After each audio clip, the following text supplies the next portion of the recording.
तो stock market में आज एक अच्छा खासा उछाल देखने को मिला है और फाइनली इन्वेस्टर्स के लिए एक अच्छी खबर स्टॉक मार्केट से आती हुई नजर आई है। सबसे पहले तो एक जो कल जिस वजह से स्टॉक मार्केट में गिरी थी ट्रम्प टैरिफ की वजह से, वहां पर एक महीने का पॉज कुछ स्पेसिफिक कंट्रीज में यहां पर लगाया है, मैक्सिको और इसके अलावा कनाडा में एक महीने का जो ट्रम्प टैरिफ लगने वाला था जिसमें 15 से 25% का इंपोर्ट ड्यूटीज पे बढ़ाई गई थी, उस पर अभी पॉज लगा दिया गया है। कनाडा में पॉज लगाया गया है और इसके अलावा मैक्सिको में भी पॉज लगाया गया है। चाइना में वो पॉज अभी नहीं लगाए, लेकिन उम्मीद है कि ये जो आने वाले टाइम में चीजें हैं वो थोड़ी सी रिजॉल्व हो सकती हैं, इसलिए एक पॉजिटिविटी देखने को मिली।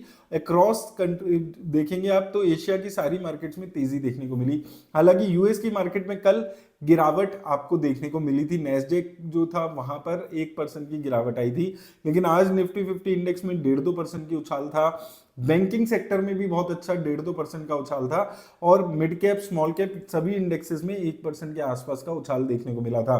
कल इसी वजह से मार्केट गिरी थी, ट्रंप का जो टैरिफ लगा था 3-4 कंट्रीज में, और इसी वजह से आज मार्केट में उछाल है क्योंकि एक मंथ का पॉज अभी यहां पर किया गया है। तो उम्मीद है कि शायद चीजें बात करके रिजॉल्व हो सकती हैं। देखिए बेसिकली ट्रम्प जो है बिजनेसमैन है और उनको अपनी चीजें मनवानी आती है, अपने टर्म्स रखने आते हैं और वही चीज करते हुए वो नजर आ रहे हैं। और बाकी जी भी जितनी कंट्रीज हैं वो मिलने की बात कर रही हैं, क्योंकि अभी ये भी बात हो रहा है कि यूरो जोन पे भी टैक्सेस लग सकते हैं जो ट्रंप लगा सकते हैं, और वहां पर अब बातचीत शुरू हो गई है। जो बाकी कंट्रीज हैं वो ट्रंप से बात करने की कोशिश कर रही है ताकि टैरिफ लगाने से पहले ही वो डिस्कशन करके मामला सुलझ सके, तो ऐसे वन साइडेड टैरिफ ना लगे।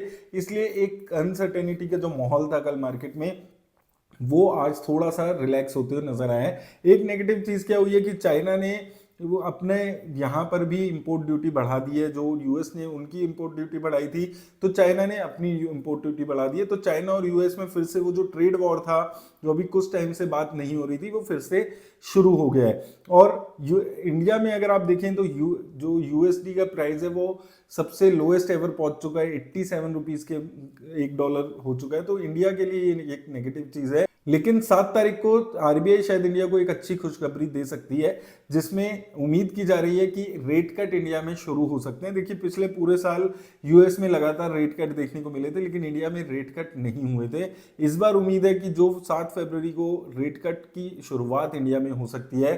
0.25% की उम्मीद है, बहुत ज्यादा 0.5-0.75% की उम्मीद ना रखें तो ठीक रहेगा। 0.25% की उम्मीद है कि 0.25% तक यहां पर इंटरेस्ट रेट कट होने इंडिया में शुरू हो सकते हैं। तो वैसा होता है तो एक अच्छी पॉजिटिविटी बनती हुई नजर आएगी। अगर बजट की बात करें, हमने बजट में भी बात की थी कि बजट में 2 चीजों पे फोकस किया गया है। एक तो कंजम्पशन पे, जो लोगों के हाथ में डिस्पोजेबल इनकम ज्यादा रख के इंडिया में कंजम्पशन को बढ़ावा देने की कोशिश की जा रही है, तो इसलिए कंजम्पशन कंपनीज में एक अच्छा पॉजिटिविटी देखने को मिली। और दूसरा, अभी धीरे धीरे एक ये क्लैरिटी भी आने लगी है कि कैपेक्स हालांकि बढ़ाया नहीं है लेकिन कम भी नहीं किया है, तो वो भी एक थोड़ा सा, आज आप देखेंगे जो कैपेक्स रिलेटेड कंपनीज थी जिनमें बहुत बड़ा क्रैश देखने को मिला था बजट डे वाले दिन, आज वहां पर तेजी देखने को मिली। एबीबी, सीमेंट कंपनीज, इन ये जो जितनी भी कैपेक्स से रिलेटेड कंपनीज थी वहां पर भी आज तेजी देखने को मिली, क्योंकि अब ये समझ आ रहा है धीरे धीरे मार्केट को कि कैपेक्स में कोई कमी नहीं की गई है। जो लास्ट टाइम का कैपेक्स था उतना ही रखा गया है, तो आने वाले टाइम में ये साल भी वो ग्रोथ आ सकती है। तो कैपेक्स के लिए एक पॉजिटिविटी आई, कंजम्पशन सेक्टर के लिए ऑलरेडी पॉजिटिविटी आई हुई है, और बजट को लेकर ओवरऑल भी इस बार काफी पॉजिटिव सेंटिमेंट्स आपको देखने को मिले हैं, इसलिए यहां पर ये तेजी अभी बनी हुई है।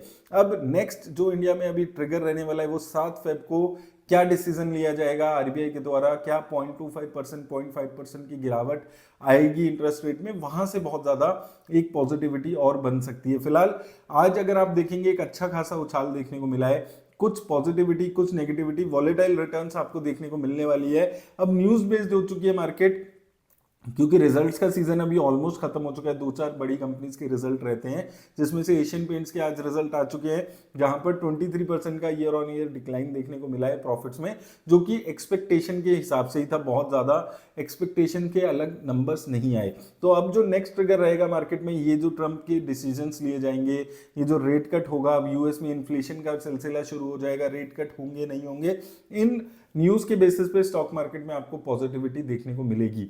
ओवरऑल अगर आप देखें तो इंडिया में अभी भी जो फॉरेन इन्वेस्टर्स हैं वो लगातार सेलिंग कर रहे हैं, तो वो एक नेगेटिविटी है इंडिया में कि वो जो सेलिंग है वो कब रुकेगी। अगर वो सेलिंग भी यहाँ पर रुक जाती है तो ओवरऑल फिर से एक अपवर्ड मूवमेंट आपको देखने को मिलेगा। फिलहाल निफ्टी 50 इंडेक्स में बार बार ऐसा ही लग रहा है कि 23,000 के लेवल्स जो हैं वहां पर एक अच्छा बॉटम बन रहा है। तो 23,000 के लेवल्स पे अगर गया था, लमसम किया होगा आपने, हमने बात भी की थी उस टाइम पे, तो 23,000 के लेवल्स हैं जहां पर काफी अट्रैक्टिव सपोर्ट इंडिया में अभी निफ्टी के इंडेक्स पे बनते हुए नजर आ रहा है। तो ये थी आज की कुछ खबर जिसकी वजह से स्टॉक मार्केट में तेजी देखने को मिली है। उम्मीद करता हूं आपको हेल्प मिलेगी। धन्यवाद।